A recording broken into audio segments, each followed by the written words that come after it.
আচ্ছা, কি অবস্থা সবার? আশা করছি সবাই খুবই ভালো আছো। আমরা আজকে গুণগত রসায়ন চ্যাপ্টারের একটা মোস্ট ইম্পর্টেন্ট টপিক নিয়ে একটু আলোচনা করব। সেটা হইতেছে আমাদের কি যে স্পেকট্রাম বা কি বর্ণালী। এই বর্ণালী টপিকটা আমাদের মোটামুটি হলো কি যে ভালো পরিমাণে সিকিউ এ আসে, এমসিকিউ এ আসে। এখানে আমাদের কিছু আছে তোমার থিওরিটিক্যাল জিনিসপত্র এবং কিছু হলো ইকুয়েশন। মানে ইকুয়েশনের টপিকটাই আমাদের বেশি ইম্পর্টেন্ট। আমরা থিওরি বলতে হলো যে বর্ণালী কি জিনিস এবং তার যেই দুইটা টাইপ আছে, আণবিক বর্ণালী, পারমাণবিক বর্ণালী। এর মধ্যে পারমাণবিক বর্ণালীটা নিয়ে আমাদের এই চ্যাপ্টারে আলোচনা, ওইটা নিয়ে আমরা একটা ছোটোখাটো আইডিয়া নিব, তারপর আমরা মেইনলি আমাদের কি ইকুয়েশন পার্টটাতে হলো চলে যাব, ঠিক আছে? আচ্ছা, তাহলে আমরা যদি ফার্স্টে একটু থিওরিটা নিয়ে আলোচনা করি, তাহলে এই থিওরিটা হলো যে বর্ণালী বলতে আমরা আসলে কি বুঝি। তাহলে নর্মালি আমরা ধরো যে ছোটোবেলা থেকে যেগুলো পড়ে আসছি, যে একটা ইলেকট্রন তুমি যদি কি করো, উত্তেজিত করো বা আমার কি এনার্জি দাও, তাহলে সে কি করে উচ্চতর কক্ষপথে যায় এবং ওইখান থেকে আবার কি করে, তুমি যদি শক্তির উচ্চ হলো সরায় নাও, তাহলে ইলেকট্রনগুলো আবার তোমার কি করে নিচের কক্ষপথগুলোতে চলে আসে এবং আমার যেই শক্তিটা সে শোষণ করছিল সেই শক্তিটা আমার কি করে বিকিরণ করে। এই বিকিরিত শক্তিটাই আমরা হলো কি বিভিন্ন মতবাদে হলো পড়ে আসছি যে সে তাড়িৎচুম্বক তরঙ্গ আকারে বিকিরণ করে। এই যে বিকিরণটা তাড়িৎচুম্বক তরঙ্গের, তাদের যেই ধরো যে আমরা সমষ্টি আকারে বলবো, ওই জিনিসটারই নাম দিচ্ছি আমরা আসলে কি যে বর্ণালী, ঠিক আছে? আচ্ছা, তাহলে এই পরমাণুর মধ্যে এই যে পরমাণুগুলোর ইলেকট্রন উপরে নিচে আসা যাওয়ার মাধ্যমে যেই ঘটনাগুলো ঘটতেছে এবং শক্তি শোষণ বা নির্গমন করতেছে, এর উপর ভিত্তি করে আমাদের হলো কি যে পারমাণবিক বর্ণালীগুলোরে আমরা হলো কি যে দুইটা পার্টে হলো ভাগ করি, ঠিক আছে? তাহলে এই দুইটা ভাগ নিয়ে আমরা একটু আলোচনা করব, যেটা আমাদের বইয়ে একটু আমার কি যে থিওরিটিক্যাল আলোচনা করা আছে। তাহলে আমাদের পারমাণবিক বর্ণালী এই জিনিসটার আমরা হলো কি দুইটা পার্টে হলো ভাগ করতেছি। আচ্ছা, পারমাণবিক বর্ণালী বলতে আমাদের ওই যে ওই থিমটাই আসলে যেটা মাতক্ষণ বললাম, যে একটা কক্ষপথে আমার কি থাকবে, ইলেকট্রন থাকবে। এই ইলেকট্রনগুলোরে এনার্জি দিলে কি করবে, আমার উচ্চতর কক্ষপথে যাবে এবং আমার হলো কি যে এনার্জি যদি আমি আবার সরাই নিই, তাহলে আবার কি নিচের কক্ষপথগুলোতে আমার কি চলে আসবে, ঠিক আছে? তাহলে এই নিয়ে আসলে আমার কি দুই ধরনের ঘটনা ঘটতেছে না, একটা শক্তির শোষণের ঘটনা ঘটতেছে এবং কি শক্তির বিকিরণের ঘটনা ঘটতেছে। তাহলে এর উপর ভিত্তি করে আসলে আমাদের কি যে পারমাণবিক বর্ণালীগুলোরে আমরা দুইটা ভাগে ভাগ করি। একটা হলো তোমার কি যে বিকিরণ বর্ণালী এবং কি তোমার শোষণ বর্ণালী,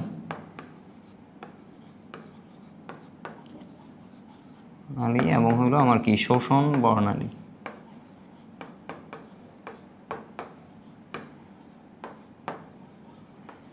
আচ্ছা, এখন দুইটা জাস্ট আমি ধরো যে যতটুকু বললে আমাদের কনসেপ্টগুলো জাস্ট ক্লিয়ার হবে, ওইভাবে আমরা যদি একটু বলি। আচ্ছা, তাহলে আমাদের প্রথমে ওই বিকিরণ বর্ণালী যেটা, সেটা নিয়ে আমরা আসলে এতদিন ধরে হলো পড়ি এবং এটা নিয়েই আমাদের মেইনলি হলো আমার কি পড়াশোনাটা আছে, ঠিক আছে?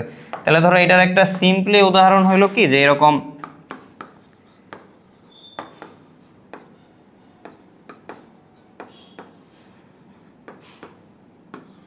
যে আমি হাইড্রোজেন একটা পরমাণুই ধরলাম। এই পরমাণুর আমার হলো কি প্রথম কক্ষপথে একটা ইলেকট্রন থাকে। তাহলে এই ইলেকট্রনগুলো আমি যদি কি করি, হিট দেই, তাহলে আমার হলো কি করবে, উচ্চতর কক্ষপথে যাবে। বা যে কোনো পরমাণু ধরলেও আসলে সমস্যা নাই, যে কোনো ধাতু আমরা ধরতে পারি।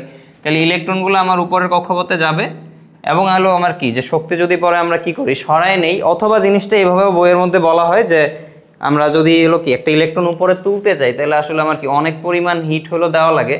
তাহলে যে কোনো পদার্থের থেকে তুমি যদি কি বর্ণালী পাইতে চাও, তাহলে আমার উদ্দেশ্য হলো যে ওইটার আমার কি অনেক বেশি উত্তেজিত করতে হবে, মানে তারে হলো গ্যাসীয় বা আয়নিত অবস্থায় নিতে হবে। তাহলে ধরো সোডিয়াম একটা ধাতুর আয়ন আছে, তারে তুমি উত্তেজিত করতে করতে কি করবা, তার কক্ষপথ থেকে হলো ইলেকট্রনটা সরাই দিবা। তাহলে সে একটা কি হবে, সোডিয়াম প্লাস আয়ন হবে। তারপর সে হলো তোমার কি যে পরিবেশ থেকে বা পার্শ্ববর্তী কোনো ঋণাত্মক আয়ন থেকে তোমার কি ইলেকট্রন নিয়ে আবার কি সোডিয়াম পরমাণুতে হলো কি পরিণত হবে। তাহলে এই যে ইলেকট্রন আবার কি সোডিয়াম পরমাণুতে পরিণত হইলো, ইলেকট্রন লাস্টে একটা কক্ষপথে বসে, তখন সে একটা কি করবে, শক্তি নির্গত করবে। তাহলে এইভাবে আমরা আসলে বর্ণালীর বিকিরণ জিনিসটা আসলে বলতে পারি। তাহলে সিম্পলি বললে আমরা হলো এইভাবে বলতে পারি যে ইলেকট্রন আমার কি শক্তি পাইলে উপরের কক্ষপথে যাইতেছে, আরও শক্তি পাইলে ধরো যে পরমাণু থেকে বের হয়েও চলে গেল, কোনো সমস্যা নাই। এরপরে তোমার হলো কি ইলেকট্রন আবার যদি আমার কক্ষপথে বসে, অথবা উপরোক্ত কক্ষপথ থেকে ইলেকট্রন আবার কি শক্তি বিকিরণ করতে করতে যদি নিম্নের কক্ষপথগুলোতে হলো আসে, ঠিক আছে? তাহলে তখন আমার কি করবে, নিম্নের কক্ষপথে আসলে আমার শক্তি কি করবে, বিকিরণ করবে। তাহলে এই বিকিরিত শক্তিগুলাই আমরা আসলে কি পাবো, তাড়িৎচুম্বক তরঙ্গ আকারে পাবো। তাহলে ওইগুলা যদি আমার আসলে কি দৃশ্যমান অঞ্চলের মধ্যে পড়ে, তাহলে ওই জিনিসগুলাই আমরা আসলে কি দেখতে পারবো খালি চোখে। দৃশ্যমানে না পড়লে আমাদের কি বিভিন্ন রকমের অঞ্চল থাকবে, ওইগুলো আমরা পরবর্তীতে দেখব। তাহলে এই যে ইলেকট্রন উপরের কক্ষপথে গেল এবং ইলেকট্রন আবার নিচে নামার কারণে তোমার কি শক্তি হলো কি করলো, বিকিরণ করলো। এই ঘটনার মাধ্যমে আমরা যে বর্ণালীটা পাই সেটারই আমরা কি বলি, বিকিরণ বর্ণালী বলি, ঠিক আছে? আচ্ছা, আর আমরা ধাতুর আয়নের যেটা বললাম সেটারে বললে আমরা এভাবে বলি যে একটা সোডিয়াম পরমাণু থাকলে তারে তুমি ইলেকট্রন সরানোর জন্য হিট দিতে দিতে কি করলা, তার লাস্ট ইলেকট্রন হলো এতে সরাই দিলা, তাহলে সে কি হয়, সোডিয়াম থেকে সোডিয়াম প্লাস আয়ন হয়। ঠিক আছে, এখন এই সোডিয়াম প্লাস আয়ন তোমার যখন কি করবে, আবার পরিবেশ থেকে বা তার সাথে কোনো ঋণাত্মক আয়নের সংস্পর্শ থাকলে আমাদের কি হবে, আবার সোডিয়ামে পরিণত হবে। তাহলে এই সোডিয়াম প্লাস যখন একটা ইলেকট্রন হলো কি করলো, বসাই দিল, তখন ওই জায়গা থেকে আবার কি হয়, এটা শক্তি নির্গত হয়, যেটা আমরা বলি হলো কি যে এইচ নিউ অ্যামাউন্টের এনার্জি। তাহলে এই এনার্জিটাও আবার হলো কি, যেই তরঙ্গ দৈর্ঘ্যের সাথে আমার কি মিলবে, যেই আলোর তরঙ্গ দৈর্ঘ্যের সাথে, সেই আলোটা কি করবে, আমার বিকিরণ করবে। তাহলে তোমরা এইভাবেও জিনিসটা বইয়ে বলা আছে কিছু কিছু জায়গায়, আবার আমরা নর্মাল সেন্সে হলো কি হাইড্রোজেনের বর্ণালীর জন্য কি এভাবে বলতে পারি।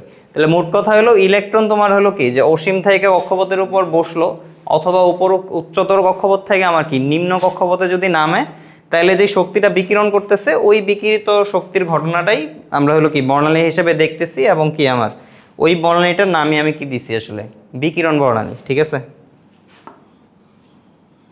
আচ্ছা, এরপরে হলো আমাদের কি যে শোষণ বর্ণালী। এখন এই শোষণ বর্ণালী জিনিসটা আসলে কেমন, দেখো এইটাও আমি যদি একটু সিম্পলি বলি, বইয়ের মধ্যে হলো যেই থিমে একটু বলা আছে,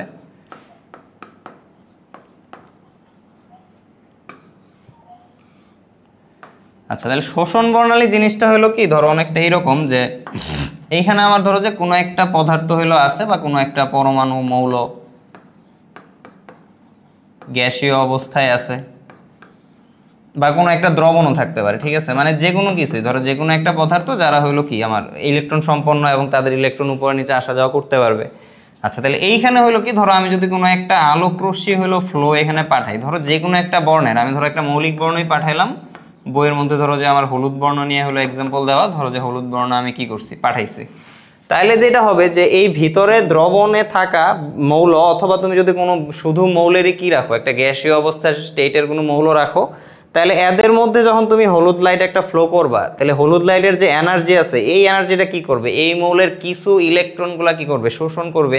শোষণ করে তারা ধরো যে উচ্চতর কক্ষপথে গেল বা না করলেও ধরো যে নাই, ধরো যে শোষণই করলো শুধু। ঠিক আছে, তাহলে শোষণ যদি তারা করে, তাহলে হলুদ আলোর যেই অংশগুলো তারা শোষণ করে ফেলবে, ওই জায়গায় তো আর কোনো কি পাবো না, আমি লাইট পাবো না। তাহলে তার যে আউটপুটটা আমি এখানে দেখব, এই আউটপুটের মধ্যে আমি দেখব হলো যেই জায়গার মধ্যে যেই লাইটটা মিসিং হয়ে গেছে, ধরো যে যেই লাইটটা শোষণ হয়ে গেছে, সেইখানে আমি দেখব হলো যে কালো কালো বর্ণের কি থাকবে, দাগ থাকবে আর কি। ঠিক আছে, তার মানে টোটালটা যদি এরকম একটা হলুদ বর্ণের ধরো যে তুমি একটা ফ্লো পাঠাও, তাহলে তখন তুমি এই জায়গার মধ্যে দেখবা যে একটা একটা দুইটা দুইটা বা এরকম ধরো যে তোমার কি ছোট ছোট কিছু কালো দাগ পাওয়া যাবে। ঠিক আছে, তাহলে এইরকম ঘটনাটাই আমরা হলো কি শোষণ বর্ণালী হিসেবে বলি আর কি, যে আমার একটা আলোর উৎস থেকে আমি একটা আলো পাঠাইলাম, কিছু মৌল পরমাণু যদি আমার কি করে, তার থেকে কিছু এনার্জি শোষণ করে, শোষণ করার পরে আমি যে আউটপুটটা পাবো, তার মধ্যে আমি হলো কি কিছু কালো রঙের অংশ পাবো, যে আলোগুলো কি হয়ে গেছিল, শোষণ হয়ে গেছিল। তাহলে ওই ঘটনার মাধ্যমে আমি যে বর্ণালীটা পাইতেছি, ওটারে আমি কি বলতেছি আসলে, শোষণ বর্ণালী। ঠিক আছে, তাহলে আমাদের কি ওই শক্তি শোষণ করার মাধ্যমে যেই বর্ণালীগুলো আমি পাইতেছি, সেটা হলো কি আমার শোষণ বর্ণালী। আর শোষণের পরে আমার হলো কি যে বিকিরিত হওয়ার পরে যে বর্ণালীগুলো পাইতেছি, সেটা হলো আমার কি যে বিকিরণ বর্ণালী। ঠিক আছে, তাহলে এই হলো আমাদের ধরো থিওরি। এখন আমাদের মেইনলি এখানে পড়াশোনা হলো সব কি আমার এই বিকিরণ বর্ণালী নিয়ে, এবং সবগুলাই হলো কি হাইড্রোজেন পরমাণুর জন্য।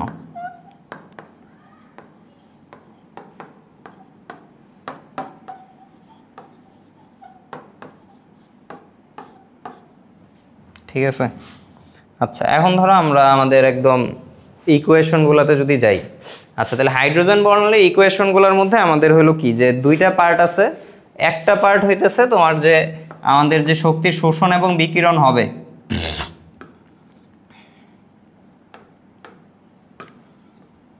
ঠিক আছে, এই শোষণ এবং বিকিরণগুলোর মধ্যে তোমার হলো কি যে কোন কক্ষপথ থেকে আমার হলো কি কোন কক্ষপথে গেলে কি ধরনের শক্তি সে হলো কি বা কি অ্যামাউন্টের শক্তি সে বিকিরণ করবে, তার তরঙ্গ দৈর্ঘ্য কম্পাঙ্ক, এই জিনিসপত্রগুলা মানে আমরা যদি বিকিরণ বর্ণালী যেহেতু পড়বো, তাহলে বিকিরণ কখন হয়, উপর থেকে নিচে নামলে। তাহলে উপরে কক্ষপথ থেকে যখন সে নিচে নামবে, কোন কক্ষপথ থেকে নামলে এবং কোন কক্ষপথে নামলে আমাদের কি শক্তির পরিমাণ কেমন হবে, তরঙ্গ দৈর্ঘ্য কেমন হবে, এই জিনিসপত্রগুলা। তাহলে আমার হলো কি যে কক্ষপথ স্থানান্তরে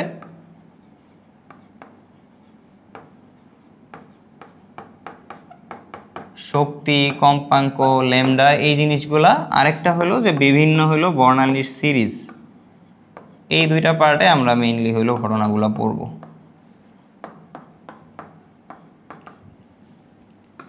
আচ্ছা, এই হলো কথা। আচ্ছা, এখন আমরা যদি আমাদের ইকুয়েশনগুলোতে একটু যাই, আমরা প্রথমে একটু ছোটোখাটোভাবে একটা প্রুফ করি, যদি আমাদের প্রুফটা পরবর্তীতে লাগছে না, আমরা হলো জাস্ট মেইন ইকুয়েশনটা দেখেই হলো অঙ্কগুলো করব। আচ্ছা, আমরা হলো একটা কক্ষপথের শক্তি সমীকরণ অলরেডি পড়ে আসছি, ঠিক আছে? যে ধরো আমার একটা n1 কক্ষপথ আছে এবং এর উপরে হলো তোমার কি একটা n2 হলো আমার কি কক্ষপথ আছে। এখন আমরা নর্মালি হলো কি পড়ছি, যে কক্ষপথের শক্তির সমীকরণ পড়ছি। তাহলে এই শক্তি সমীকরণ আমার কি ছিল, আমরা যদি কনস্ট্যান্ট সহ ফর্মুলাটাই পড়ি, -2.18 tan inverse 18 into z² n², ঠিক আছে? আচ্ছা, তাহলে এখন জিনিসটা দেখো তো, ধরো n এর মান যত বড় হইতে থাকবে এই ভ্যালুটা তত ছোট হইতে থাকবে না? তার মানে সামনে যেহেতু মাইনাস আছে, তার মানে হলো কি, ধরো n এর মান 1 হইলে, ধরো যদি মান হইতো -5, ধরো n এর মান 2 হইলে কত, -3, তাহলে -3 ভ্যালুটা কি হইতেছে, আমার বড় হইতেছে না? তার মানে জিনিসটা হলো এরকম যে তুমি যত বাইরের দিকে যাবা কক্ষপথের শক্তি তত কি হবে, বেশি হবে।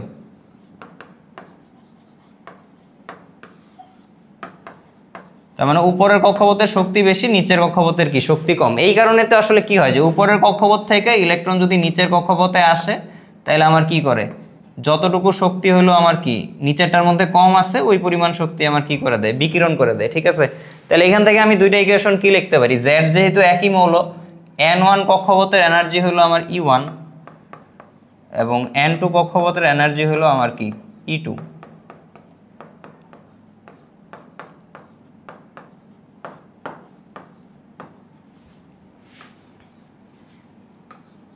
ঠিক আছে, তাহলে এইটা হলো আমার কি দুইটা কক্ষপথের শক্তি। তাহলে এখন কই থেকে ইলেকট্রন আসলে কই আসলো, n2 থেকে আমার হলো কি n1 এ আসছে। বিকিরিত শক্তির পরিমাণ তাহলে কি হবে, এদের মধ্যে যে এনার্জি গ্যাপ, এই পরিমাণ শক্তি সে কি করবে, বিকিরণ করে দিবে। তাহলে আমরা যদি এখন বলি যে ডেল ই বিকিরিত শক্তি n2 থেকে আমার কই আসছে,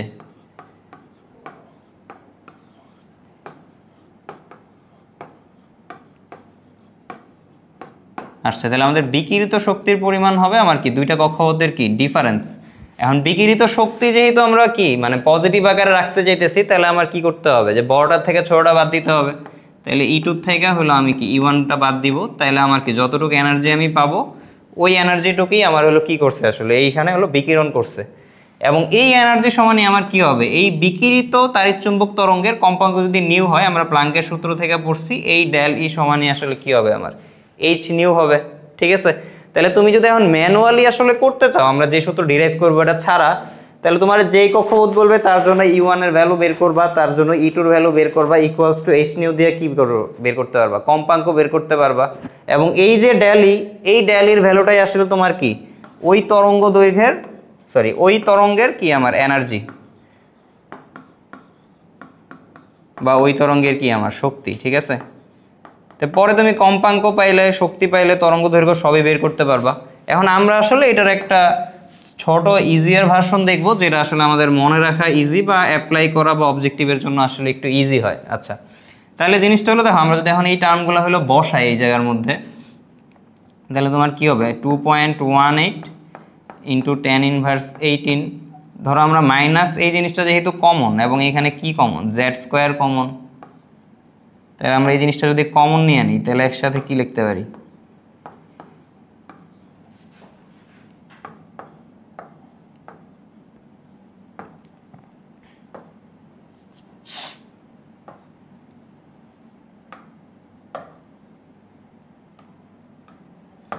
আচ্ছা আমরা হলো একবারে যদি গুছায় লিখি, তাহলে জিনিসটা হবে কি, তোমার মাইনাস যেহেতু কমন নিয়েই নিছি, তাহলে আমাদের হলো যে এটা হলো কি, যে মাইনাসেরটা টার্মটা কি হবে, পজিটিভ হবে,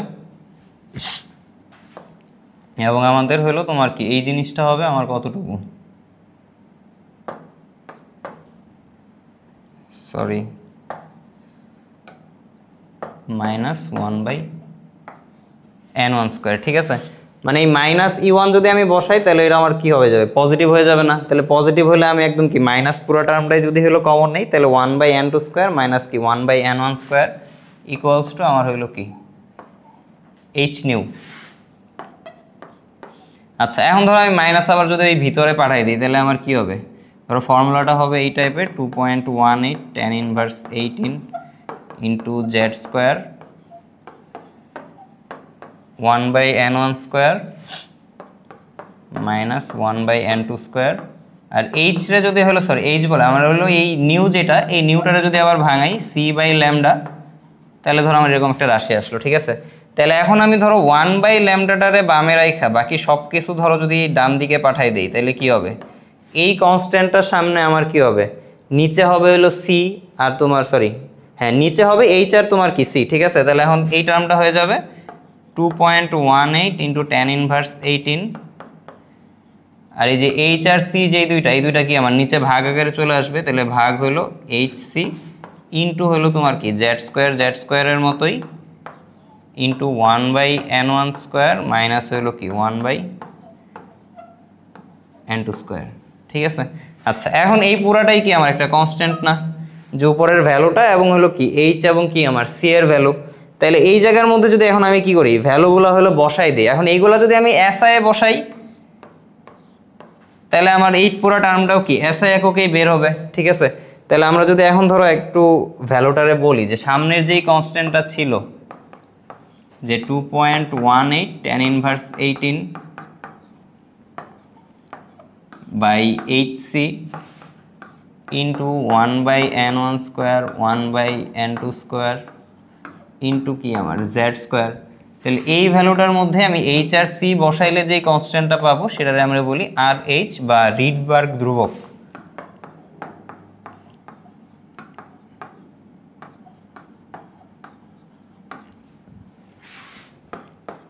ঠিক আছে, তাহলে এখন আমরা ফরম্যাটটা পড়বো হলো এইভাবে যে 1/λ R H 1/n1 square minus 1/n2 square into হলো তোমার কি জেড স্কোয়ার, ঠিক আছে।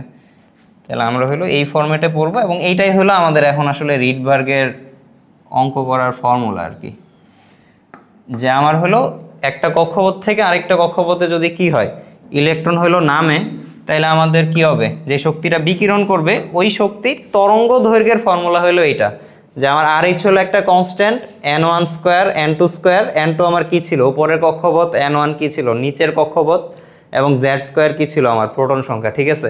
তাহলে n2 আর n1 তুমি যদি হলো কি মানে উল্টাপাল্টা লাগাই ফেলো যে কোনটা উপরেরটা কোনটা নিচেরটা, এটার জন্য সবচেয়ে ভালো প্রসেস হলো যে n2 হলো বড় এবং n1 হলো তোমার কি ছোট।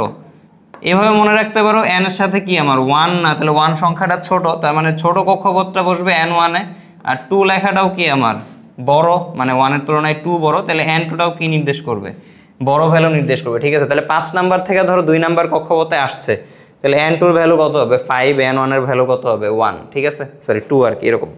আচ্ছা এখন কথা হলো এই রিডবার্গ ধ্রুবকের ভ্যালু। আচ্ছা এখন এই রিডবার্গ ধ্রুবকের ভ্যালু আমরা আসলে কি বলতে পারি, ধরো এটা যদি আমরা এই সিজিএস এ বসাইতাম তাহলে সিজিএস এ পাই, এসআই বসাইলে এসআই পাই, কারণ আমরা হলো সরাসরি এসআই যদি বের করতে চাই তাহলে 109 6 7 8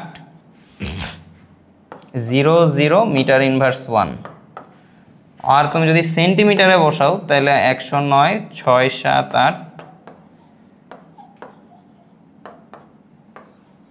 সেন্টিমিটার ইনভার্স 1, ঠিক আছে। তাহলে এই হলো আমাদের কি কনস্ট্যান্ট, এখন আমরা মূলত মিটারেরটাই আসলে মনে রাখতে পারি, তাহলে আমার সুবিধা হলো কি যে ল্যামডার মানটাও পরে আমার কি আসলে ওই মিটার এককেই কি আমার চলে আসবে, ঠিক আছে। তাহলে এই হলো আমাদের এইখানে কথাবার্তা বা সমীকরণ। এখন আমরা এখানে যাই পড়বো সব কিছু হলো কি যে এই সমীকরণের বেসিসে, যে আমার n2 থেকে যদি কি হয় n1 কক্ষপথে একটা ইলেকট্রন হলো তোমার নামে তাহলে তার বিকিরিত শক্তির পরিমাণটা কেমন হবে, ঠিক আছে। আচ্ছা আমাদের হলো একটা ম্যাথ যদি আমরা একটু সলভ করি,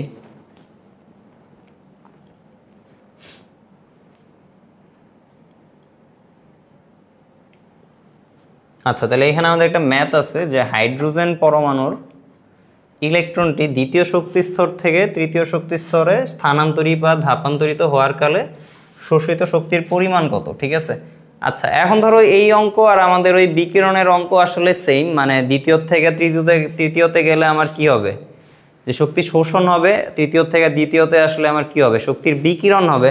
তাহলে আমরা ধরো যে নর্মালি কি করতে পারি যে 2 আর 3 যেহেতু ধাপান্তর আমি ধরো বিকিরণ ধরে অঙ্কটা করলাম, যেই শক্তিটা আমি পাবো তারপর আমি ওটার কি বলে দিতে পারি যে ওটা হলো তোমার কি, যে 2 থেকে যদি 3 যায় তাহলে আমার কি নির্দেশ করবে, শোষিত শক্তির পরিমাণটা নির্দেশ করবে। ঠিক আছে, তাহলে এইখানে তুমি হলো দুইভাবেই করতে পারো, একটা হলো যে রিডবার্গ দিয়ে ল্যামডা বের করে পরে হলো তোমার কি এনার্জি বের করতে পারো, অথবা আমার হলো কি যে তুমি ওই সরাসরি ই এর সূত্র দিলেও তোমার কোনো আসলে কি নেই, সমস্যা নাই। তাহলে সরাসরি যদি আমরা ই দিয়ে করি তাহলে তোমার কি হবে,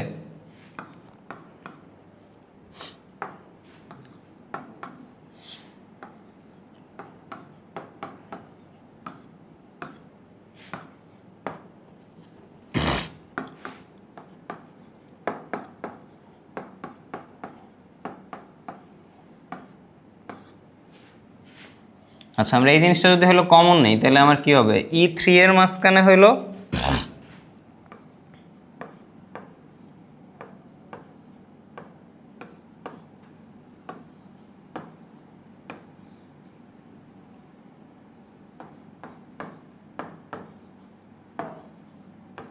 জেড স্কোয়ার, তো আমার হলো কি 1। আচ্ছা আমরা এটা একটু যদি ভাঙায় লিখি তাহলে আমার কিরকম হবে, ধরো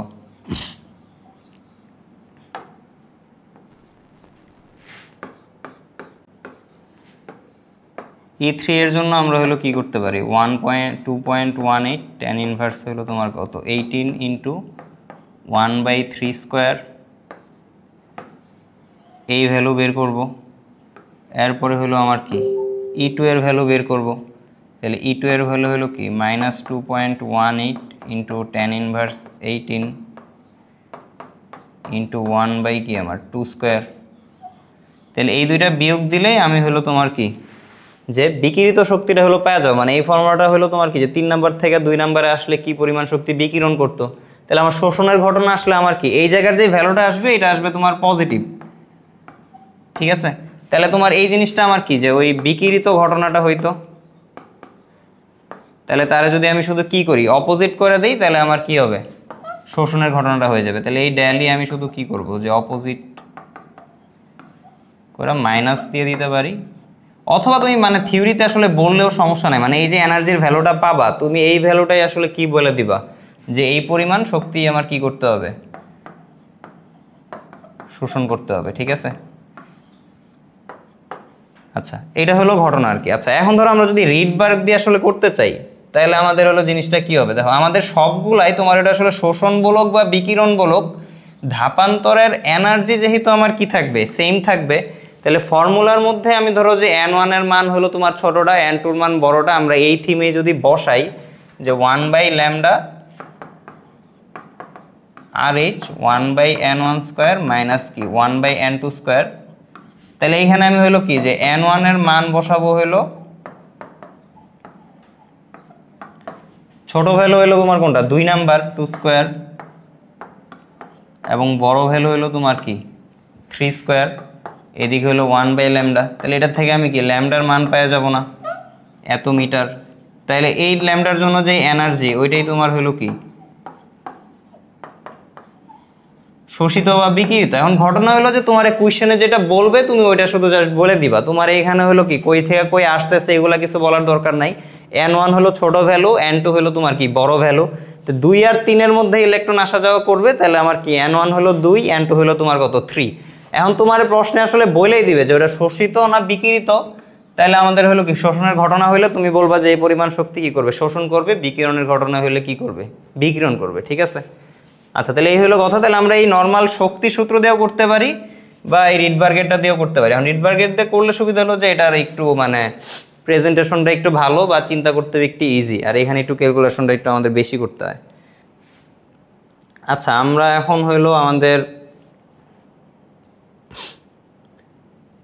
ওই আগের থিওরির মধ্যে আরেকটা ছোট টার্ম একটু পড়বো। ধরো আমাদের এই তো ফর্মুলা ছিল, তাহলে এই ফর্মুলার মধ্যে আমরা আচ্ছা আমরা ধরো যে আরেকটা ম্যাথ যদি একটু দেখি, ধরো আমাদের বিকিরণ দিয়ে একটা অঙ্ক যদি আমরা বলি যে লিথিয়াম 2+ পরমাণুতে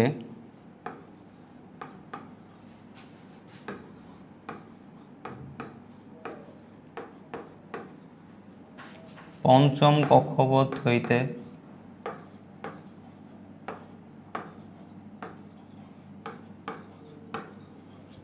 দ্বিতীয় কক্ষপথে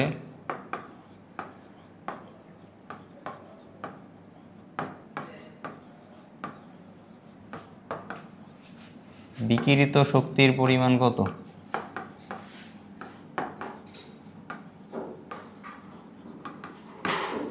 আচ্ছা, তাহলে এখানে আমাদের হলো কি যে তিনটা টার্ম, একটা হলো যে কি পরমাণু আছে তার উপর হলো আমার কি যে জেড এর ভ্যালু হলো নির্ভর করবে। তারপর আমাদের হলো কি যে পঞ্চম কক্ষপথ থেকে দ্বিতীয় কক্ষপথে আসতেছে, ঠিক আছে। তাহলে আমাদের হলো বিকিরিত শক্তির পরিমাণ, ধরো আমরা বিকিরিত তরঙ্গ দৈর্ঘ্য এগুলাও যদি একসাথে সবকিছুই বের করি, তরঙ্গ দৈর্ঘ্য তারপর বিকিরিত তরঙ্গের কম্পাঙ্ক সবগুলাই ধরো যে আমরা যদি বের করতে চাই, তাহলে আমাদের মেইনলি ফর্মুলা ছিল ধরো যে ল্যামডার জন্য যে R H 1 minus n1 square 1 minus n2 square into তোমার হলো জেড স্কোয়ার।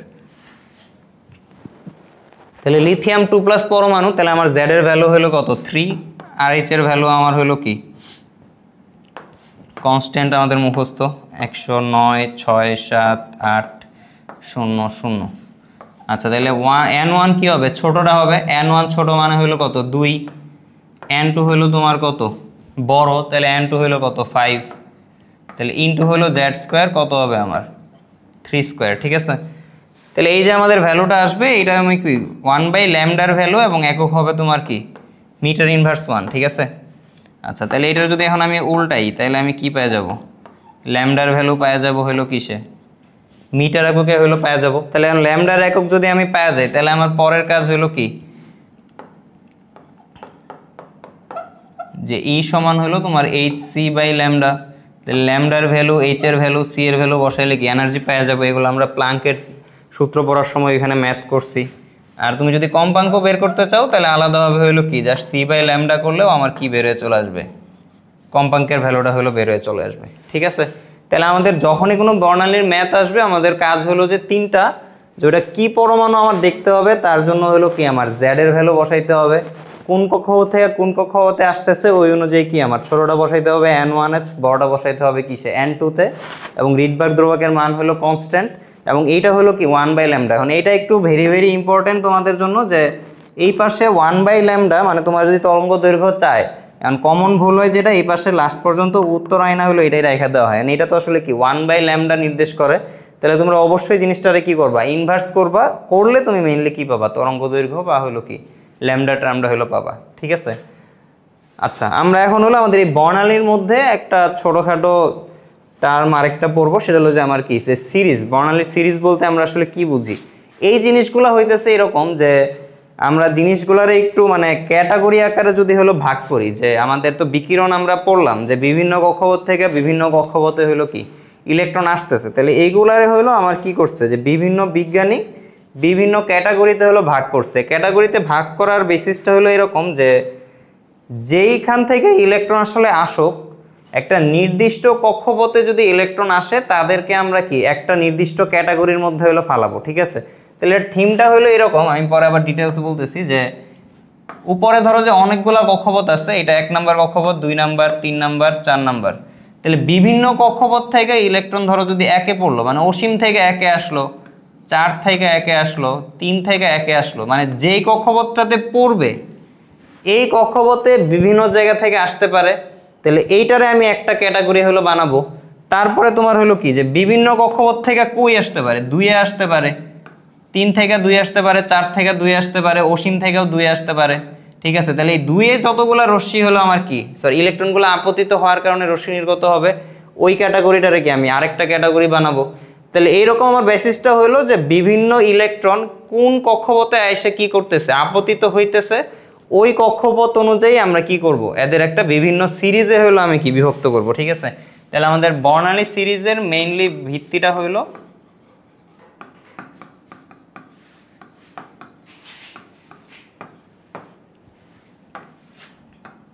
যে আমাদের ইলেকট্রন কোন কক্ষপথে আপতিত হইতেছে তার উপর ভিত্তি করে।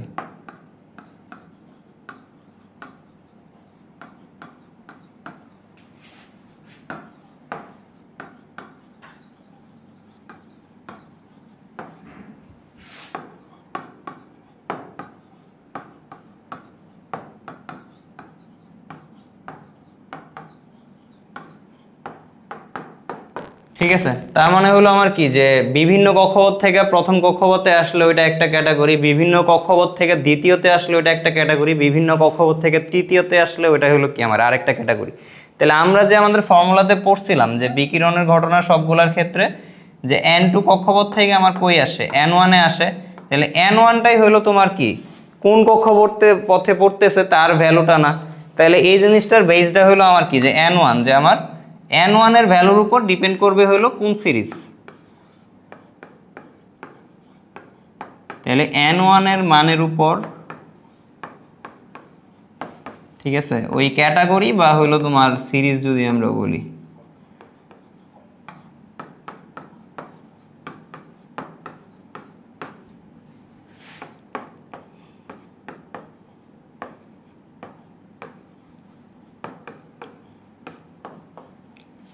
আচ্ছা তাহলে এদের হলো আমাদের কি মোটামুটি ধরো 6টা সিরিজ হলো আমাদের নর্মালি বের করা হয়েছে, যে সব ইলেকট্রন যদি প্রথমটাতে পড়ে তাহলে এক ধরনের সিরিজের নাম দেওয়া হয়েছে, যদি সব ইলেকট্রন দ্বিতীয়টাতে পড়ে তাহলে একটা সিরিজ, এরকম 1 2 3 4 5 6 পর্যন্ত আমাদের হলো কি সিরিজগুলো আছে আর কি। ঠিক আছে, তাহলে আমরা সিরিজের নামগুলো যদি একটু বলি তাহলে কি হবে, ধরো আমাদের সিরিজের নামগুলো হলো যে n1 এর মান যদি কি হয় 1 হয়, মানে যত ইলেকট্রন আসবে সব কিছু যে কোনো কক্ষপথ থেকে আয়সা কই পড়বে প্রথম কক্ষপথে হলো পড়বে, তাহলে এদের আমরা নাম দিছি হলো লাইম্যান সিরিজ।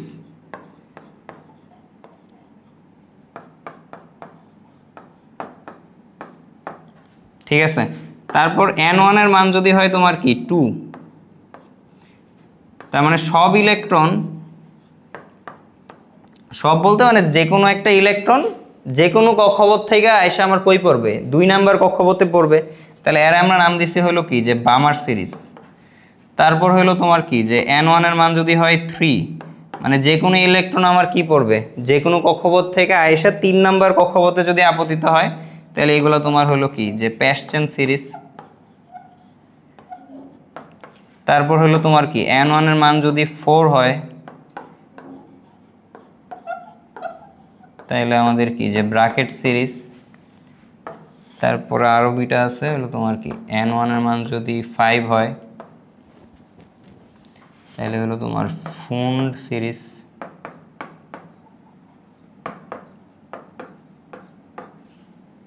আর n1 এর মান যদি 6 হয়, মানে যে কোনো কক্ষপথ থেকে আসে আমার কি 6 নাম্বার কক্ষপথে আসবে আর কি। যে কোনো কক্ষপথ থেকে যেহেতু আসবে মানে সবগুলাই হলো তোমার কি যে উপরের কক্ষপথগুলো থেকে আসবে। আমরা তো পড়তেছি হলো মেইনলি কি যে বিকিরণ বর্ণালী, যে হলো কি আমার n1 এর মান 5, তার মানে সে 6 7 8 9 10 ইত্যাদি থেকে কই আসবে 5-এ আসবে। ঠিক আছে, তাহলে এই ধরনের ঘটনা আর কি। তাহলে এরা বলে হলো আমরা হামফ্রিস সিরিজ।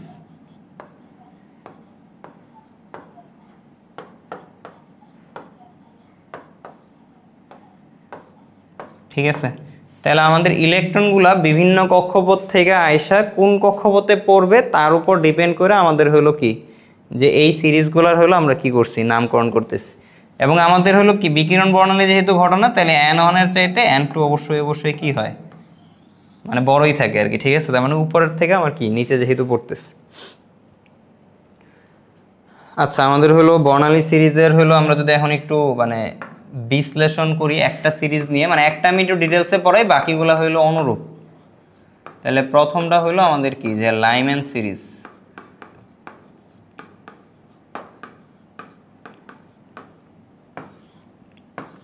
আচ্ছা, তাহলে যেই সিরিজ আমার বলবে তার উপর আসলে কোন জিনিসটা ফিক্সড হবে, n1 এর ভ্যালু। আমার যখন লাইম্যান সিরিজ বলবে তখন আমি বুঝবো হলো তোমার কি যে আমার সব কক্ষপথ থেকে ইলেকট্রন এসে কই পড়তেছে n1 বা কি আমার তোমার n1 এর ভ্যালু হলো 1 বা প্রথম কক্ষপথে এসে আমার কি বলবে পড়বে, তাইলে তখন আমি কি সবগুলা ঘটনারে আমি একসাথে বলবো কি তারা একটা কি লাইম্যান সিরিজের ঘটনা।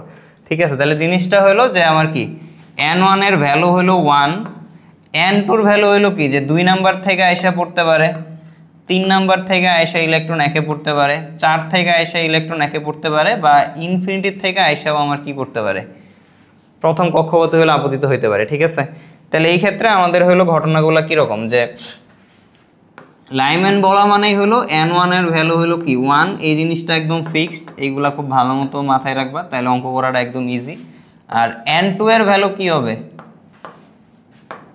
n1 এর সাথে তুমি হলো কি যে কোনো স্বাভাবিক সংখ্যা যদি কি করে দাও, যোগ দিয়ে দাও, ঠিক আছে। তার মানে হলো n2 ভ্যালু হবে 2 3 4 5 6 যা আছে সব কিছু, মানে একদম ইনফিনিটি পর্যন্ত, ঠিক আছে। তাহলে এই হলো আমাদের কথা। তাহলে এর জন্য যদি আমি একটু সমীকরণটা বানাইতে চাই তাহলে কি হবে, যে 1/λ RH 1/n1 square minus 1/n2 square into হলো z স্কোয়ার। তাহলে n1 এর ভ্যালু হলো কি 1, এটা আমাদের এখন এই ঘটনার জন্য ফিক্সড। তাহলে 1 minus 1/n2 square into z square. তাহলে মাঝে মধ্যে উদ্দীপকে অবজেক্টিভে এরকম দিয়ে দিতে পারে যে নিচের কোনটি তোমার হলো কি, যে লাইম্যান সিরিজের জন্য সমীকরণ বা রিডবার্গের সমীকরণ, নিচের কোনটি লাইম্যান সিরিজের জন্য সঠিক। তাহলে তখন আমার যেই সিরিজ বলবে তার জন্য আমি হলো কি n1 এর ভ্যালুটা বসাই দিব, তাইলে আমার কি ঘটনা হয়ে যাবে, ঠিক আছে। আচ্ছা, এখন কথা হলো ধরো আমরা যদি আমাদের ওই পরের গোলাতে যাই। আচ্ছা, এখন এখানে কিছু নাম আছে রশ্মিগুলার, ঠিক আছে। এখন আমরা যদি নামগুলা একটু ধরো লাইম্যান সিরিজের জন্য যদি বলি,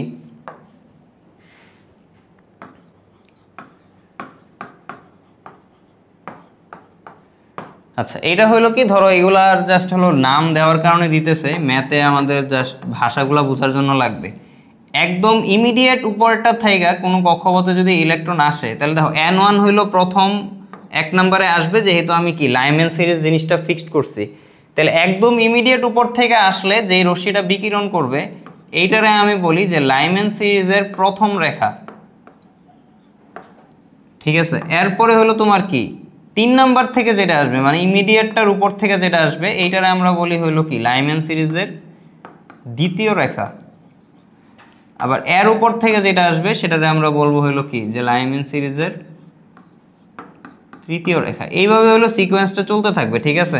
তাহলে এইটা আসলে সব সিরিজের জন্যই সার্বজনীন, যে যেই সিরিজ বলবে ওই সিরিজের জন্য কি আমার n1 এর ভ্যালুটা হলো কনস্ট্যান্ট। তাহলে তার ইমিডিয়েট উপরটা থেকে আসলে যে রেখাটা আমি পাবো সেটা হলো ওই সিরিজের প্রথম রেখা, এইটার উপরটার থেকে আসলে আমি যেটা পাবো সেটা হলো কি ওই সিরিজের কি দ্বিতীয় রেখা, এরকম, ঠিক আছে। তাহলে এখন আমি কি ধরো xতম রেখা যদি আমি বলতে চাই যে কোনো একটা সিরিজের জন্য, তাহলে তোমার কি হবে n1 এর থেকে আমি যদি 1 বেশি নেই তাহলে ওটা প্রথম রেখা, 2 বেশি নিলে ওটা কি আমার দ্বিতীয় রেখা না। তাহলে xতম রেখার জন্য n2 এর ভ্যালু হলো n1 প্লাস x। তাহলে n1 জিনিসটা ডিপেন্ড করবে হলো কার উপর, সিরিজের উপর।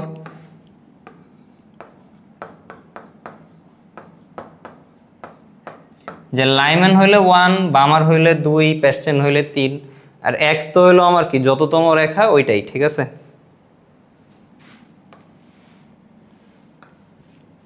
আচ্ছা, তাহলে আমরা ধরো এখন যদি একটু এক্সাম্পল আকারে লিখে দিই, n1 এর ভ্যালু হলো 1, তাহলে প্রথম রেখার জন্য 1 প্লাস 1 2,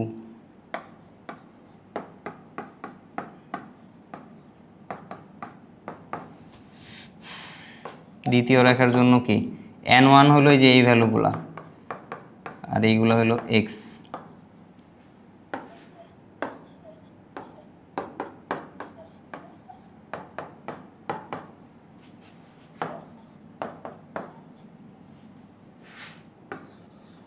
এইভাবে হলো আমার কি চলতে থাকবে আর কি, ঠিক আছে। তাহলে আমাদের এই হলো কথা। তাহলে আমাদের ধরো যে ম্যাথও আসতে পারে যে অমুক সিরিজের অমুক রেখার জন্য আমার কি তরঙ্গ দৈর্ঘ্য কত হবে। তাহলে ওই জিনিসগুলো আমরা আসলে কিভাবে বলতে পারি, যে যততম সিরিজ বলবে আমরা হলো কি ওই n1 এর ভ্যালুটা হলো বসাবো, এবং এরপরে আমার কাজ হলো কি যে যততম রেখা বলবে আমরা হলো কি ওই জিনিসটা বসাই দিলেই হবে। আচ্ছা, আমরা একটা ছোট অঙ্ক যদি এনে একটু করে ফেলি।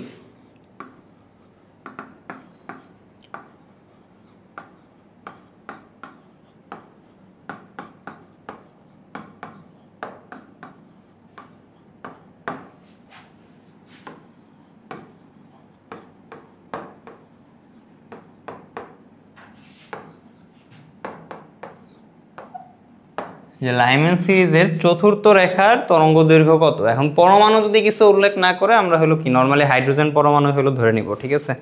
আচ্ছা, তাহলে এখন ঘটনা হলো তুমি তরঙ্গ দৈর্ঘ্য বের করতে কি কি লাগবে, যে RH লাগবে, যেটার মান আমি জানি, n1 লাগবে, এবং আমার কি n2 লাগবে, আর z এর মান আমার হলো কি থাকবে, এখানে হাইড্রোজেন যেহেতু কিছু বলে নাই ধরে নিব কি 1। তাহলে আমার n1 আর n2 ভ্যালু দরকার। তাহলে n1 হলো আমরা কি পড়ছিলাম যে কক্ষপথের হিসাব থাকলে ছোট কক্ষপথটা হলো n1, বড় কক্ষপথটা হলো তোমার কি n2। আর এইখানে যেহেতু ভাষাটা হলো আরেক রকম, তাহলে এখানের পয়েন্ট হলো আমার কি দুইটা, যে আমাকে যখনই বলবে হলো লাইম্যান, তার মানে জিনিসটা হলো কি যে n1 এর ভ্যালু আমার কত 1 হলো ফিক্সড, এবং যখনই বলবে আমার কি চতুর্থ রেখা, তাহলে চতুর্থ রেখা মানে হলো কি x এর মান হলো 4। তাহলে আমরা n2 কি পড়ছি n1 প্লাস হলো তোমার কি x এর ভ্যালু আর কি, ঠিক আছে। তাহলে আমাদের n1 এর মান আর n2 এর মান যদি এখন আমরা বসাই দিই, তাহলে আমার কি হবে যে n1 হলো লাইম্যান মানে 1 স্কয়ার মাইনাস n2 তোমার হলো কি n1 প্লাস x, n1 এর মান হলো তোমার কত 1 আর x এর মান কত 4, তাহলে 1 প্লাস 4 হোল স্কয়ার ইন্টু তোমার কি z স্কয়ারের মান তো 1। তাহলে এখান থেকে আমাদের যা ভ্যালু আসবে এটা হলো কি 1 বাই ল্যামডা। তাহলে পরবর্তীতে আমার হলো কি যে 1 বাই করে আমি কি ল্যামডার মান বের করব। এখন RH এর মান তুমি এই যে মিটারে ইউনিটেরটা বসাইলে ল্যামডাও কি পাবা, সরাসরি হলো মিটারে পেয়ে যাবে আর কি, বুঝতে পারছো। তাহলে এই কনসেপ্টের অঙ্কটা আসলে তোমাদের খুবই বেশি পরিমাণে আসবে। যেই সিরিজ বলবে ওই সিরিজটা n1, যততম রেখা বলবে n1 প্লাস কি তত, ঠিক আছে। আচ্ছা, তাহলে এরপরে হলো আমরা আরেকটা সিরিজ একটু বলি, এরপরে একবারে আমাদের কিছু বেসিক থিমে হলো যাই। আচ্ছা, এরপরে আমি ধরো যদি বামার সিরিজ বলি, তাহলে আমার আগের মতোই থাকবে, যে বামার বললে আমার কি n1 এর মান হবে 2। তার মানে কি হবে সব ইলেকট্রন যে যেখান থেকেই পড়ুক না কেন সবাই এসে কই পড়বে। আচ্ছা, মানে এটা তো আর n1 1 বলবো না, ধরো 1 নাম্বারটা আমার নর্মাল কক্ষপথ আর 2 নাম্বারটা হলো কি n1 এর ভ্যালু ফিক্সড থাকবে। তাহলে এখন কি যে 3 থেকে 2 এ পড়তে পারে, 4 থেকে 2 এ পড়তে পারে, 5 থেকে 2 এ পড়তে পারে, আবার আমার কি ইনফিনিটির থেকেও ধরো যে 2 এ পড়তে পারে, মানে যা পড়বে সবই হলো আমার কি 2 নাম্বার কক্ষপথে পড়বে। তাহলে ওই সিরিজটারই আমি কি বলবো বামার সিরিজ আর কি, ঠিক আছে। আচ্ছা, তাহলে এখন কথা হলো যে এর জন্য আমি যদি আবার কি ওই রেখাগুলোর নাম দেই, তাহলে নামগুলা কি হবে যে একদম 2 এর ইমিডিয়েট উপর একটা কি আছে 3, তাহলে 3 থেকে যদি আসে তাহলে ওটা কি প্রথম রেখা, 4 থেকে আসলে ওটা কি আমার দ্বিতীয় রেখা, 5 থেকে আসলে আমার কি ওটা তৃতীয় রেখা। তাহলে এরকম ভাবে হলো কি আগেরটার মতোই, যে ইমিডিয়েটটা থেকে আসলে প্রথম রেখা, তার উপরটা থেকে দ্বিতীয় রেখা, তার উপরটা থেকে কি তৃতীয় রেখা। তাহলে আমাদের এই ঘটনাটা আমি যদি বলি, তাহলে n1 এর মান 2, এই জিনিসটা হলো তোমার কি বামারের জন্য ফিক্সড, এবং আমার হলো কি যদি x তম রেখা হয় তাহলে n2 এর মান n1 প্লাস x, n1 এর মান 2, 2 প্লাস হলো তোমার কি x এর ভ্যালু আর কি, ঠিক আছে। তাহলে তম রেখা বললে আমরা এটার মধ্যে বসাবো হলো কি এরকম। আচ্ছা, এবং ধরো জেনারেল ভাবে এটার n2 এর মান হইতে পারে কত 3, 4, 5, 6 ইত্যাদি যা যা আছে, ঠিক আছে। মানে 2 এর চাইতে বড় কি আমার যে কোনো সংখ্যাই হইতে পারে, ঠিক আছে। তাহলে এই হলো তোমার কি বামার সিরিজের ঘটনা। তাহলে এর ক্ষেত্রেও ওই একই, তাহলে বামার সিরিজের রিডবার্গের সমীকরণ কি হবে যে 1 বাই ল্যামডা সমান RH 1 বাই কি আমার 2 স্কয়ার মাইনাস 1 বাই হইলো কি n2 স্কয়ার ইন্টু কি z স্কয়ার। তাহলে n1 এর মানটা হলো ফিক্সড এবং n2 এর মানটা হলো তোমার কি 3, 4, 5, 6, 7, 8, 9 যে কোনো কিছুই হলো আমার কি হইতে পারবে, ঠিক আছে। তাহলে এই হলো আমার কি এই জায়গার মধ্যে ঘটনা। তাহলে বামারের পরে প্যাস্টেন, ব্রাকেট, ফুন্ড, হামফ্রেস এগুলো আশা করি তোমরা সবাই পারবা।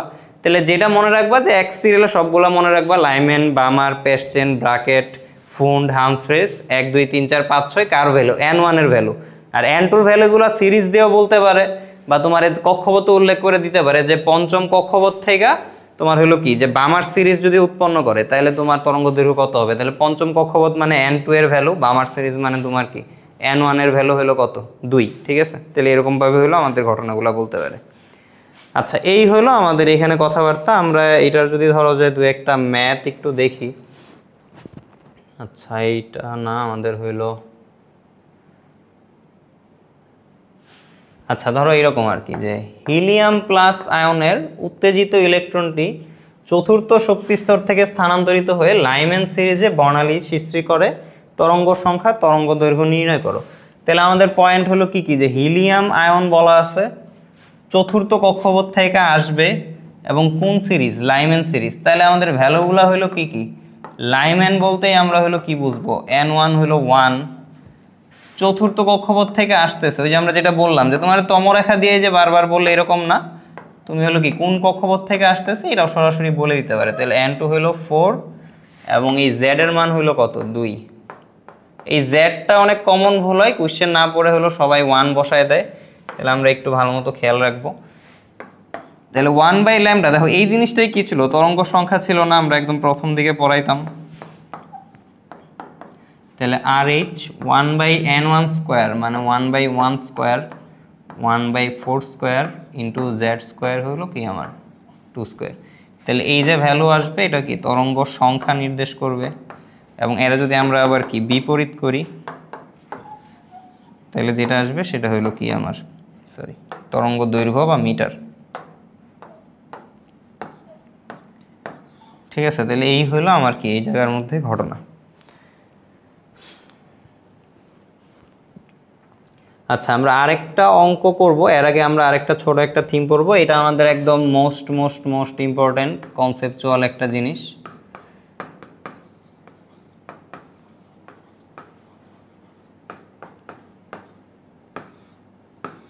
আচ্ছা, এখন এটার জিনিসটা হলো যে কোন সিরিজের তমরেখা তো আমরা আসলে পড়লাম, তাহলে এটা হলো যে কোন সিরিজের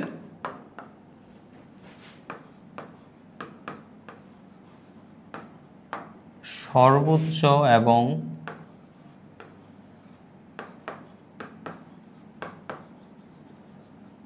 সর্বনিম্ন তরঙ্গ দৈর্ঘ্যের রেখা। ঠিক আছে, আচ্ছা, মানে জিনিসটা হলো যে সব সিরিজেই তো আমরা আসলে কি দেখলাম, বিভিন্ন কক্ষপথ থেকে বিভিন্ন কক্ষপথে আসলে আমার কি হয়, বিভিন্ন আলোক রশ্মিগুলো নির্গত হয় এবং তাদের কি থাকবে, শক্তি থাকবে, তরঙ্গ দৈর্ঘ্য থাকবে। তাহলে এই টপিকটা হলো যে একটা সিরিজে কখন হলো আমি কি পাবো, একটা ম্যাক্স তরঙ্গ দৈর্ঘ্যের রেখা পাবো এবং একটা কি মিনিমাম তরঙ্গ দৈর্ঘ্যের রেখা পাবো, অথবা তুমি কম্পাঙ্ক দিয়েও বলতে পারো যে একটা মিনিমাম কম্পাঙ্কের রেখা আমি কখন পাবো, ম্যাক্স কম্পাঙ্কের রেখা আমি কখন পাবো, অথবা তুমি শক্তি দিয়েও বলতে পারো যে একটা নির্দিষ্ট সিরিজের জন্য আমি সর্বোচ্চ শক্তির রেখা কখন পাবো, সর্বনিম্ন শক্তির রেখা আসলে কখন পাবো।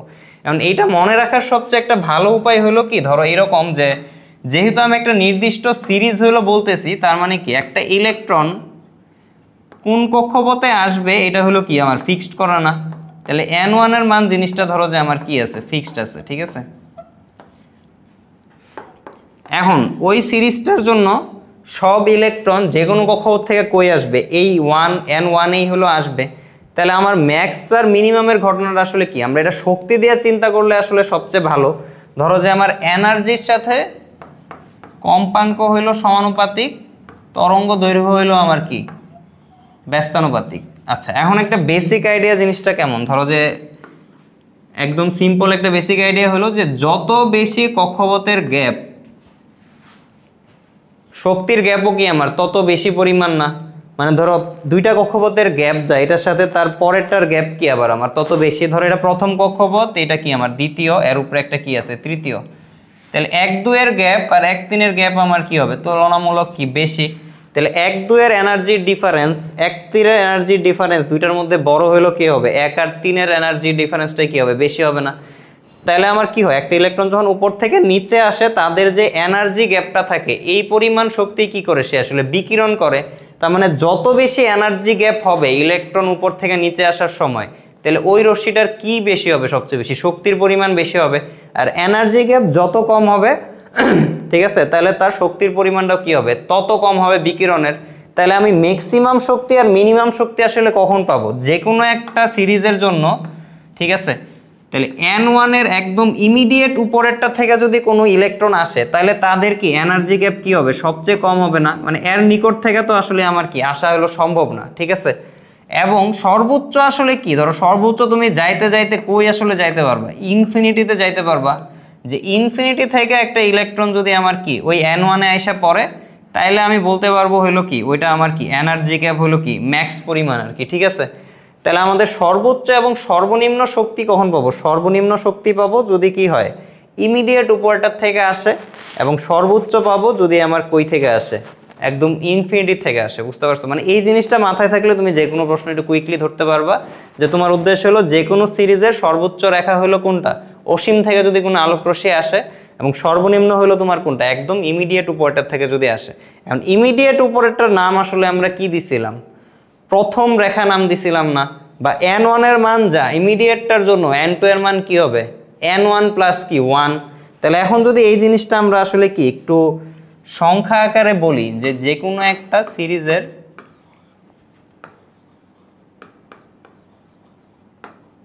সর্বোচ্চ শক্তির রেখা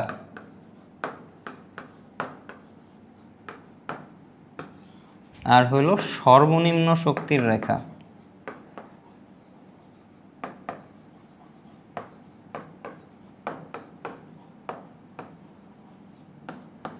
তাহলে কখন হবে আমাদের, যেহেতু যে কোনো একটা নির্দিষ্ট সিরিজ, তার মানে n1 এর মান ফিক্সড, এটা নিয়ে আমার কোনো সমস্যা নাই।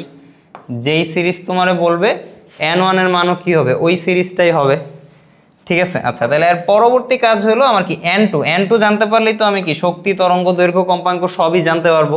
তাহলে সর্বোচ্চ শক্তি আমার হলো কি, যে ওই কক্ষপথে কই থেকে আসবে, ইনফিনিটি থেকে আসবে। তাহলে এই ঘটনা হলো কি, যে n2 এর ভ্যালু হবে তোমার কি ইনফিনিটি। তাইলে আমি কি পাবো, সর্বোচ্চ শক্তির রেখাটা হলো পাবো। আর সর্বনিম্ন শক্তির রেখা আমি কখন পাবো, একদম ইমিডিয়েটটা থেকে আসলে। তাহলে একদম ইমিডিয়েটটার মান হলো কি হবে, n2 এর ভ্যালু হবে আমার যে সিরিজ, তার যে n1 তার সাথে হলো কি +1 যদি করি তাইলে, ঠিক আছে। তাহলে এই দুইটা শর্ত একদম মানে কনসেপ্ট দিয়ে মনে রাখতে পারো, তাহলে আসলে কখনোই তোমরা ভুলবা না যে সর্বোচ্চ শক্তির রেখা হলো অসীম থেকে যদি কোনো ইলেকট্রন তোমার আসে, আর সর্বনিম্ন হলো কি একদম ইমিডিয়েটটার থেকে যদি আসে, ঠিক আছে। তাহলে এটা আমরা ধরো যে আরেকভাবে একটু বলে দিতে পারি, যে এটা হলো কি, যে অসীমতম রেখা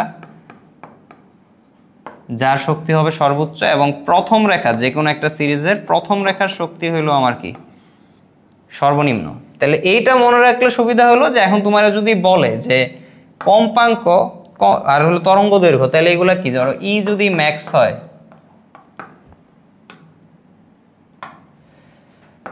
তাহলে আমার কি হবে, কম্পাঙ্কও ম্যাক্স হবে যেহেতু সমানুপাতিক, এবং তরঙ্গ দৈর্ঘ্য কি হবে ব্যস্তানুপাতিক যেহেতু মিনিমাম। তাহলে ই যদি মিনিমাম হয় তাহলে কম্পাঙ্কও হবে মিনিমাম, তরঙ্গ দৈর্ঘ্য আবার কি হবে ম্যাক্স হবে, যেহেতু ই সমানুপাতিক নিউ, ব্যস্তানুপাতিক কি 1/λ, ঠিক আছে। তাহলে সবগুলোর জন্য আলাদা আলাদা শর্ত মনে না রেখে তুমি কি শক্তির জন্য শর্তটাই মনে রাখবা, যেটা আমার কি এনার্জি গ্যাপ দিয়ে চিন্তা করলে আসলে ইজি।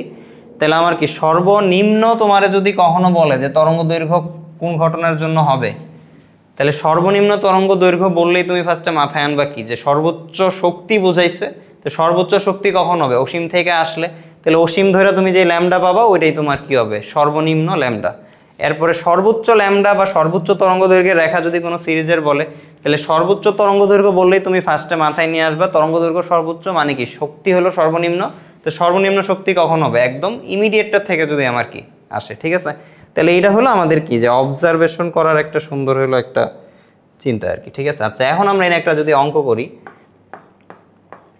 যে অবলোহিত অঞ্চল, আচ্ছা এই অঞ্চলের নামের আসলে কোনো কাজ নাই, আমাদের গাণিতিকে যার সংখ্যাগুলো খুঁজতে হবে।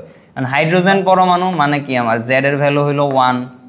আচ্ছা, এখন তোমারে বলছে হলো যে দীর্ঘতম তরঙ্গ দৈর্ঘ্য ন্যানোমিটারে কত হবে বর্ণালীর, যখন n1 এর মান হলো তোমার কি 3। তাহলে এইটারে আসলে n1 3 না দিয়ে আমার হলো কি প্যাসচেন সিরিজও বলতে পারতো, যে যখন ঘটনাটা হলো কিসে প্যাসচেন সিরিজে। তাহলে n1 3 বলে দিছে এবং চাইছে কি আমার দীর্ঘতম তরঙ্গ দৈর্ঘ্য। তাহলে আমি চিন্তাটা করতে বলছি হলো কিভাবে, যে ল্যামডা যদি ম্যাক্স হয় এনার্জি কি হবে মিনিমাম। তাহলে এনার্জি মিনিমাম কখন, গ্যাপ সবচেয়ে কম হইলে, তার মানে কি একদম ইমিডিয়েটটা থেকে আসলে বা প্রথম রেখা। তাহলে n2 এর ভ্যালু কি হবে n1 + 1 বা হইলো কত 4, ঠিক আছে।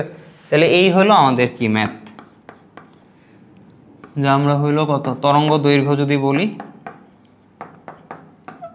তাহলে 1/n1 এর মান হইলো কত 3² - 4², z এর ভ্যালু তো 1,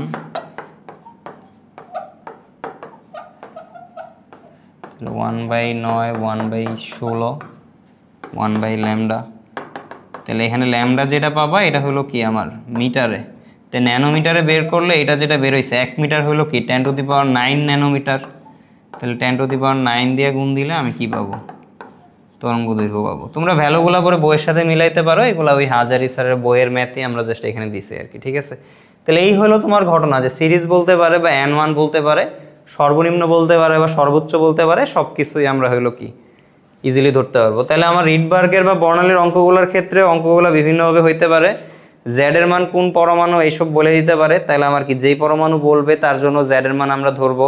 তারপর হলো কি যেই কক্ষপথ থেকে যেই কক্ষপথে আসবে, তাহলে n1 এর মান হলো ছোটটা, n2 এর মান হলো তোমার কি বড়টা। এটা শোষণ হোক বা বিকিরণ হোক, তুমি সূত্র ছোট বড় ভাবে সেম ভাবেই বসাবা। শোষণ হইলে উত্তরে শোষণ বলে দিবা, বিকিরণ হইলে উত্তরে কি বিকিরণ বলে দিবা। আর সিরিজের অঙ্ক আসলে ওটা সবসময় বিকিরণের ঘটনাই থাকে, এই কারণে সিরিজের অঙ্কে আসলে শোষণের ঘটনা নিয়ে চিন্তা করার দরকার নাই। সিরিজের জন্য আমরা কি যে সিরিজের নাম বললে হইলো কি n1 ফিক্সড, কততম রেখা বললে হইলো কি n1 প্লাস এক্স, তাহলে n2 হইলো কি আমার ফিক্সড হয়ে যাবে, n1 প্লাস এক্স দিয়ে বের করব। তারপর সর্বোচ্চ সর্বনিম্ন বললে আমরা তো হলো কি আমাদের থিওরি বললাম যে n1 যা বলবে তা, এবং সর্বোচ্চ সর্বনিম্নের উপর ডিপেন্ড করে আমার কি হবে n2 ভ্যালুগুলো হলো কি নির্ভর করবে আর কি। ঠিক আছে, তাহলে এই হলো আমাদের কি এই বর্ণালীর মোটামুটি আলোচনা। তাহলে আজকে আমাদের আলোচনা হলো এই পর্যন্তই। আশা করি বর্ণালী নিয়ে আর কার কোনো আসলে সমস্যা থাকার কথা না, যদি তোমরা মোটামুটি পুরো ভিডিওটাই ভালো মতো দেখো। ঠিক আছে।